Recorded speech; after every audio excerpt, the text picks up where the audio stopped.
Come to lie on your yoga mat. Bring your heels as close to the sits bones as you can. Feet are hip distance apart and feet are parallel.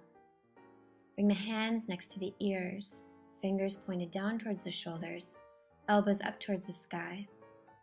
On the next inhale, press the tailbone in towards the pubic bone, lift the hips.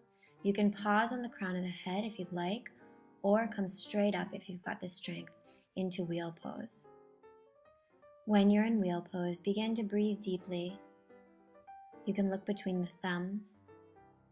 Turn the upper arms outward, but keep the weight on the bases of the index fingers. Spread the shoulder blades across the back and let the head hang. Stay in this pose anywhere from 3 to 7 breaths. And when you're ready, go out the same way you went in. Don't counter pose until you're finished with wheel pose.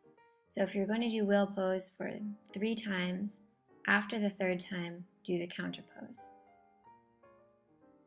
There are a couple ways you can prepare for wheel pose. A good preparatory pose is called bridge pose. And you go into it the same way as wheel.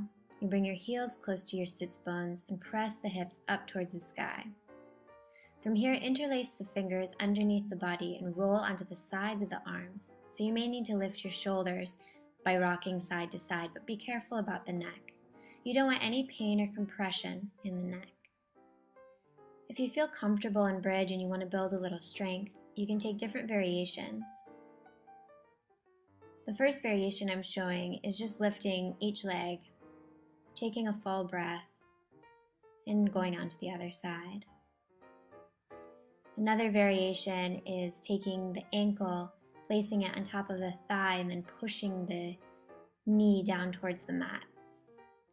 With whatever variation you take, you want to make sure that you're continuing to lift the hips, lifting the chest, making sure there's no compression in the spine. Another variation is crossing the legs, just as if you're sitting at a computer desk.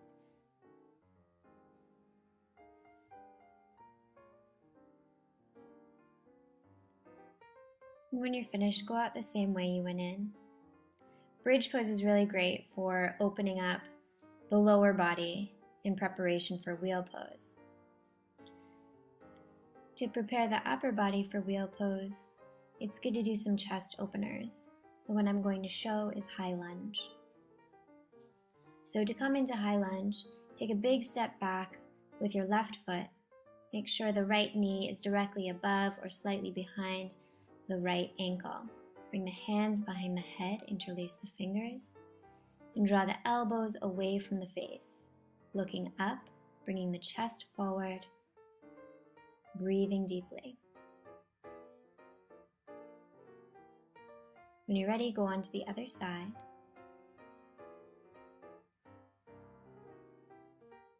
Taking a couple deep breaths here, really drawing the heart forward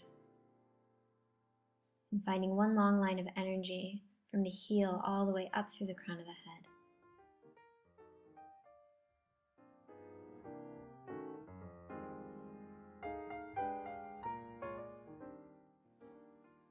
So let's do wheel pose together. Come to lie down on your mat. Bring your heels towards your sits bones. Bring the hands next to the ears, fingers pointed down towards the shoulders, elbows pointed up towards the sky. On the next inhale, firm the tailbone towards the pubic bone, lift the hips. You can pause on the crown of the head if you need to, or come straight up. Picturing the body as an upside down letter U, keeping the knees in line, keeping the feet parallel, looking between the thumbs, and keeping the weight of the body in the base of the index fingers. Breathing fully and deeply, and when you're ready, go out the same way you went in.